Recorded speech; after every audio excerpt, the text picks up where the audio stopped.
Good evening and welcome to Beyond Gardens Live. If you're watching us on a Wednesday night at 6:30 about now, then it is indeed truly a live program brought to you by the Beyond Gardens team and WTV. Can I introduce tonight's panel to you? On my right and your left, John McWilliams. Good evening. Who's an irrigator, landscaper, sustainability person. On my left and your right, Gary Heddy, who is our facilitator of Beyond Gardens, and together we will attempt to answer your garden queries. Before we get underway though, can we point out that Beyond Gardens, the team, is brought to you tonight by a range of sponsors: the Water Corporation, the City of Mandurah, the City of Swan and the City of Stirling, and thank you for their support. Now, a little bit later we will invite your calls, and this is how you can get in touch with us live. On the phone, just dial the numbers, which I keep forgetting. John, what are they? Okay. Call 6468 5994. So that's on the bottom of your screen, and we'll remind you of that several times during the course of the next hour. And then, of course, you can email, which is great because you can send pictures as well. And the email address, Gary? Email tv@beyondgardens.com.au. So that's how you get in touch with us direct, and we hopefully will be able to answer your garden queries. Can we say right at the start, thank you for the wonderful amount of positive feedback we got from last week's original program. We are aware there are a few little bugs in the system, which is a nice gardening term to use, but we're ironing those out as fast as we can. Right, we're going to get conversation started this week, I think, by putting up some common garden myths and having a little chat about those. So if these affect you, possibly you might like to get in touch with us. And the first myth that we have is that vegetables in Western Australia need full sun. Well, do they? This is the interesting question. Do they indeed? John? Well, if anyone sat through our summer this year, you probably would think that no, it's not needed. In summer, January, February, it can be 16 hours of sun. And it's intense sunlight too. Oh, you're talking, absolutely. 45 degrees, if not hotter, but averaging around the 35, 38 degree mark. And if we sat out there, we'd wilt. Oh, absolutely. And our veggies too, don't Exactly. they? So basically, if you see a label that says plant in full sun, they didn't mean you. Okay, it's the eastern states, because full sun is basically 6 hours, not 14. Yeah.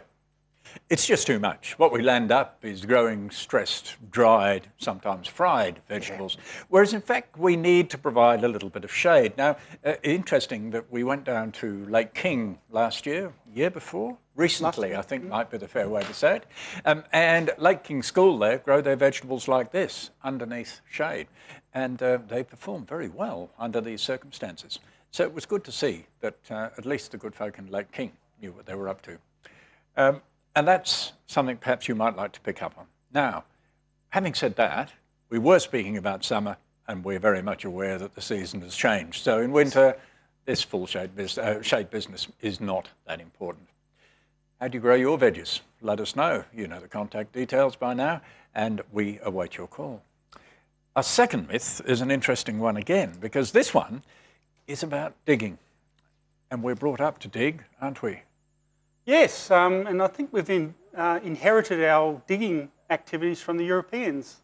And unfortunately, we don't need to dig here. Digging is a European thing. They've got to do it over there, but we don't. And what that means is a lot less work for you, and there are lots of other positive outcomes to it as well, not the least of which is care of the soil. Yeah, absolutely. As soon as we start digging in our soils in Western Australia, we start exposing all those organisms to that sunlight that we were just speaking about. UV light is probably the worst thing for microorganisms in the soil, fungi in the soil, beneficial organisms. And the important point is, John, that these are things that we can't see, no, exactly, but which are vital. Yes, for we're good, talking healthy soil. billions of living organisms in the soil. Not the things you can see, the stuff we can't see. They're the important. Retire the spade. Maybe use it once to incorporate some soil improvements that I'm sure we will talk about in a very near episode.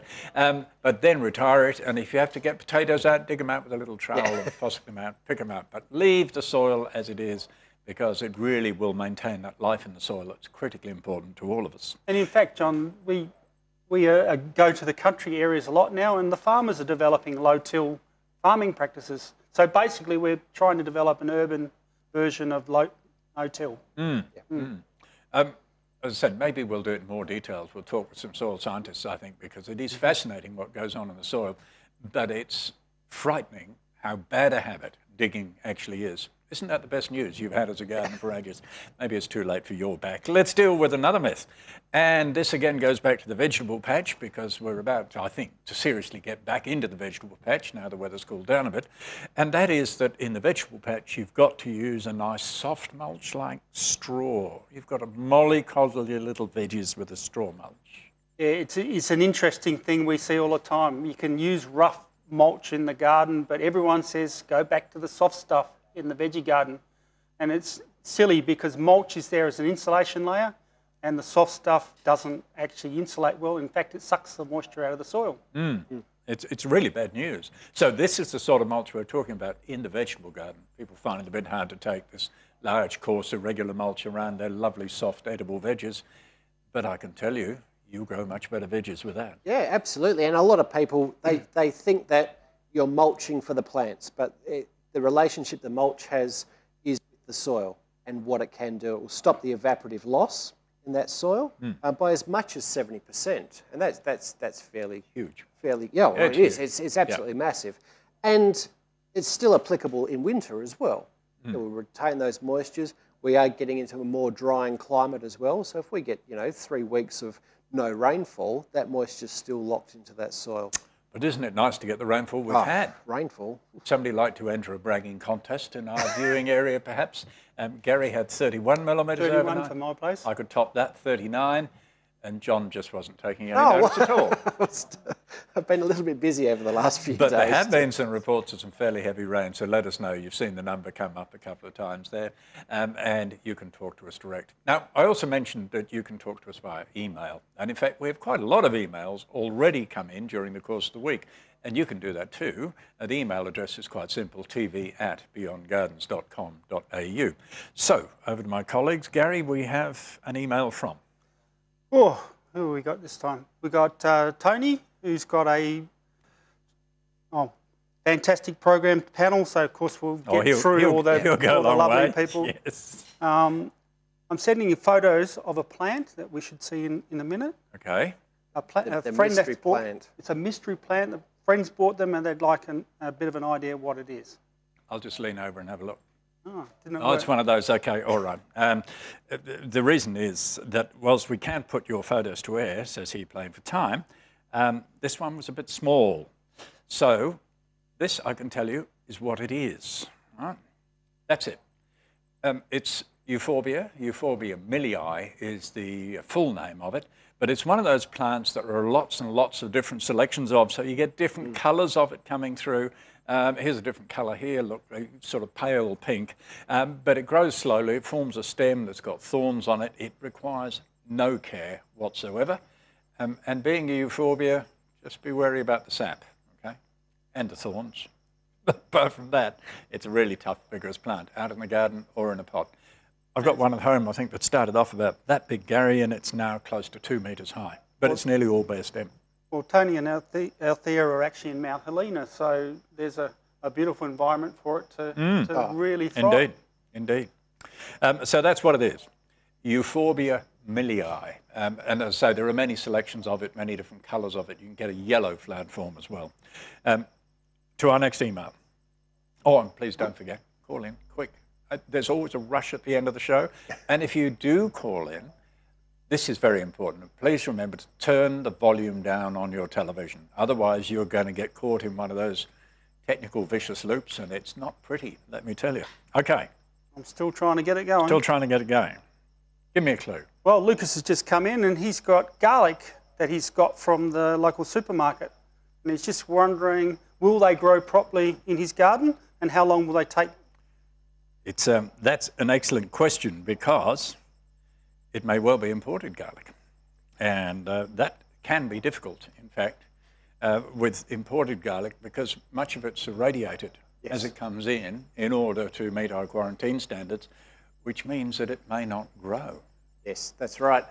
If you are looking at growing garlic at home, your best bet is to try and find, obviously, garlic that's grown locally. So a lot of the farmers markets and your local markets and things like that, they'll usually sell locally grown garlic, or you can grow garlic from seed. There's lots of ways you can certainly grow garlic without having to worry about the hit and miss affair with buying imported garlic through the supermarket and trying to get it grow as well. It may not be imported. We need to say that. It may not be imported. It may be local. But the best bet is to find somebody who's got a good garlic and do a bit of grovelling and get a clove or two. Then you can grow it, as long as you give it that dormant period that garlic requires. Yep. Interestingly, let me just put this up. This is garlic drying. When you grow garlic, it's very important to let it go right through, like all the onions, until the stem begins to die off and dry off. And then you dry it a little bit further, and if that stem is totally dry and withered, that garlic will keep for a long, long time. But if it's still got soft stuff in the middle, chances are you'll have to use it fairly quickly before it rots. Well, actually, that garlic looks a bit familiar. Is that one of our friends? No, it is. It is. Nice garlic, too. You can see that's a nice big one. That's, in fact, the Russian form, so-called Russian form of garlic. Our Mr. Ian Parmenter, isn't it? It is. Yep. Yeah. Fantastic. Yep. Ian, the chef. Well, it looks grows his own garlic. Absolutely. Yes. It looks like the bragging rights have started too, John. Okay. 56 millimetres in Subiaco up to 9 a.m. this morning. 56 in Subiaco? That's phenomenal. Is Subiaco still with us? Hello, you're still there. That's an amazing amount of rainfall in a very short time. Yes, that's the bragging rights, I think. Actually, indeed. It'd be interesting. It probably closes that contest off. Our friends in Subiaco, it'd be interesting to go out next morning and scratch the soil and see how wet it is down and how far down. Because I did that practice with 31 mils today, went across the road, checked it out, and it was only wet about that far down. Whereas it should have been at least 30 to 40 millimetres down, soaking wet. At least. Yeah. Yeah. So it's raining, but it's not getting into the soil. This is the issue, isn't it? So, and we did speak last week about soil wetting agents, but another reminder, really good time to be applying them right now. Back to our emails. The phone is desperately quiet. We have a phone chance call, to call I in. think. Yes. We do have a call. Yes, okay. so I shouldn't have said that. You've started it now, John. Okay. So yes, we do have a phone We have call. a caller online. Unfortunately, I don't know who you are, so if I say hello, please say hello back. Hello, welcome to Beyond Gardens Live. G'day, mate. Oh, good. G'day. Who am I talking to? I'm John. John. And where are you from, John? I'm living in South Perth. Okay. From South Perth. And is it wet in South Perth too, John? Well, I was just thinking about what you were saying. I look out the window here and see 3 garden beds we just planted. And they've been top dressed with worm castings from a previous garden bed. So they're a bit worn out, but we top dressed them back 1/4 inch. Before we did that, we broadcast green seeds over there, Chinese vegetables. And I stuck my finger in there, which is the best test, of course, for whether the garden needs water. It is, John. And it was wet down to about where the broad beans are, down about an inch or a half. Yeah, it's surprising, and I isn't thought, yeah, but that's not. There's no water running off that area, so that's just how much water it takes to soak the garden. Well, technically, the garden we've been watering. Can I suggest to you, John, that what's happening is your water is actually running to just a few points and soaking in, because that amount of rainfall we got is sufficient to wet about 700 millimetres into the soil, at least 700 millimetres. So it's obvious that it's not all soaking in evenly, and that, again, that's the big advantage of the wetting agents, in that they do allow it to soak it in evenly all the way across. And your soft... sorry? I thought when we were farming, we always looked at the first rains as the wetting agent, the ones after the proper rain. This is proper rain, I think. Yes. Yes. But I think that... Because it's early season, next rains will soak in further. I see. Yes, that is true. Even with non-wettable soil, if you keep pouring water onto it, it will eventually get wet. But you can make it get wet an awful lot faster and save a lot more water by putting the wetting agents on. And the fact that you're using a fairly high organic material on the top of your garden bed is actually working against you in this case. It contributes to the non-wettability. Well, at this moment, we only want the top 1/4 of an inch wet. You're a patient person, but wouldn't it be much nicer if the top 300 millimetres were wet? Oh, after tonight, I think they might be. Yes. Tonight it might be. Actually, you've stimulated us, John. I'll tell you what. Last week we put the radar up. If it looks promising again this week, we'll put it up too. Yep. So that we can all see. I'll bring up about something else. Can I comment 3 garden myths? Because they're all things that I've been thinking about recently and coming up with new ideas for. John, John, sorry, you're cutting out on us, and I'm not sure what the problem is. I think. Is that better? Yes, you have to talk. I think you have to talk very slow. I have to move to the next call. All right. I heard all of your private conversations while I was waiting on air for the. I like the story about don't ring me at work. Oh no! Don't go there. That was a private conversation. Oh wait. Not going there. Technical stuff. Summer shade. Now, what we're doing at the moment at home is we're constructing on the north side of our house, where our summer garden is going to be next year, a great pergola. Lovely. And we will garden under that, and that will also mean we're shading the north side of our house, and every time we water our garden in summer, we're getting further passive cooling. On the thing about digging and forking and raking, and I come from a biodynamic farming and horticulture background, so we've got our own views on a whole lot of things, but we're always taught in a garden never to use a spade and only to walk on it, especially if it's wet, if you absolutely have to. Yep. And what I've just planted a while ago a whole Brazilian sweet potato runners. And what I did for that... John, yep. We have many other callers waiting on the line. I'm afraid I'm going to have to do the dirty on you, but can I say that agree absolutely with the spade bit? And thank you for your call. We do appreciate the calls. But as I say, we have several other callers waiting, John. And I like the idea of the grapevine over the pergola too. In fact, that's exactly what I've got at my place. I think you've got it at your place. Have you got it at your place yet? Starting. No, starting I've got a passion soon. for it. Passion. Yeah, grapevine's better at the job. Okay. You are listening to Beyond Gardens Live. And we do have callers. We have another caller on the line at this stage. I'm looking at John. He's the one who knows these things. Yes, we do. We do. That's excellent. Okay. Welcome to Beyond Gardens Live. Thank you. Who are we talking to? It's Val, and I live in Willerton. Beryl and Willerton. Val, was that in Willerton? Willerton, Yes. Willerton, I think, yes. Yep. Few little bugs in our phone system here, I think, Belle, but look, we'll do our level best. How can we help you?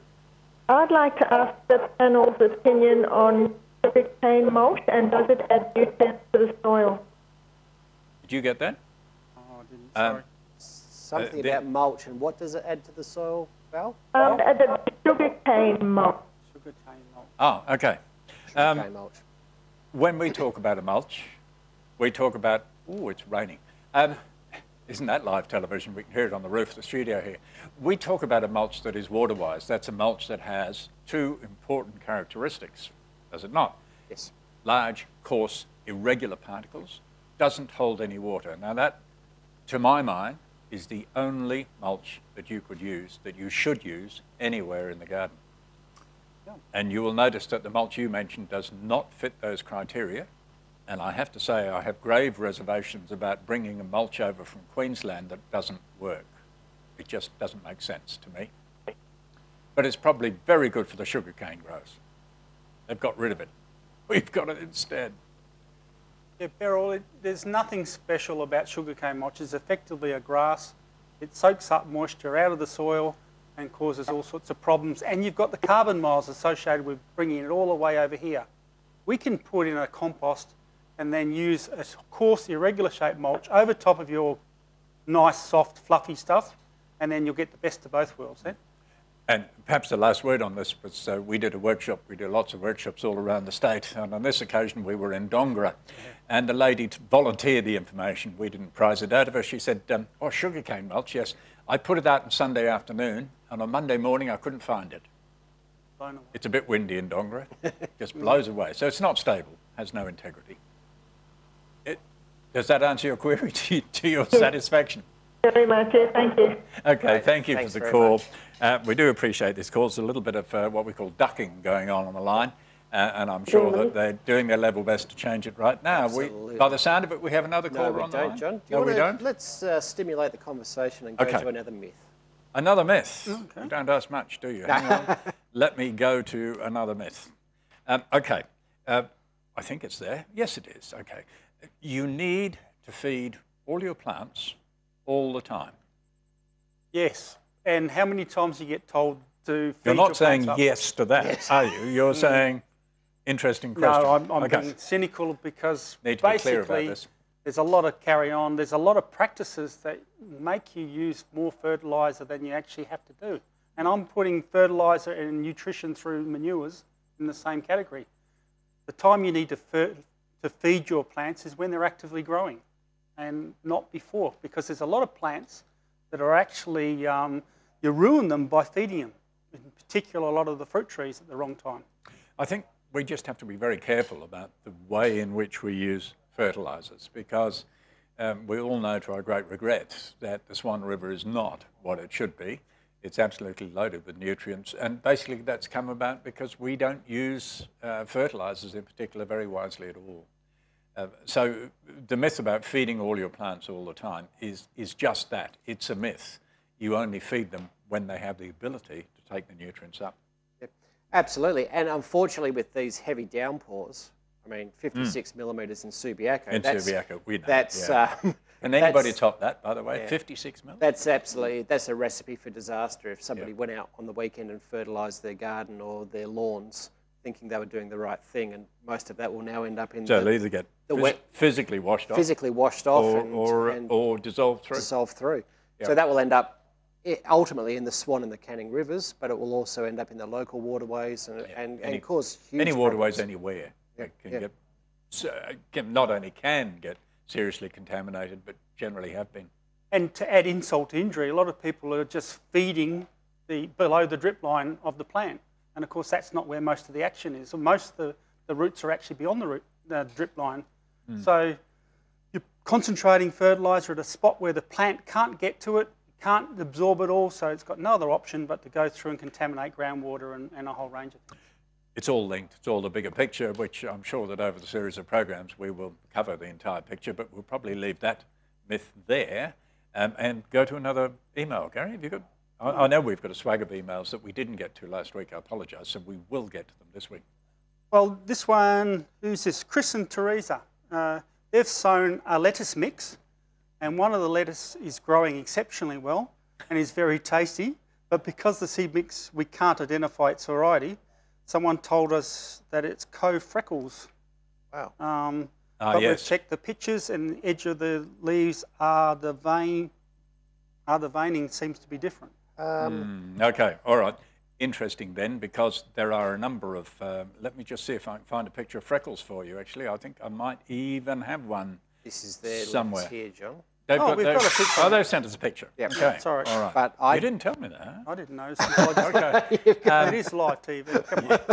And it is technology. Technology. Yeah, okay, all right. It doesn't look like co-freckles to me, but I'm not the state's leading expert on lettuce. Freckles is one of the so-called heritage varieties. Yes, it's. And I don't apparently have a picture of it, so I'll just go back to lettuce and then we can give people some idea. But I think while you're bringing up some images there, John, lettuce, a lot of people think that lettuce will grow all year round. Some of those lettuce will, but there are seasonal lettuce, for want of a better argument. Some will thrive and do very well through the warmer months, and others will really start taking off in the cooler months. So we do have to be a little bit selective. Yep. And this is where these lettuce seed mixes can be of use, because we can do a broad spread through the garden, and basically what comes up is a lucky draw. But you can still benefit from it. You get you can see from the image I put up there behind me that there are lots of different lettuce. I mean, lots of different lettuce. Yeah.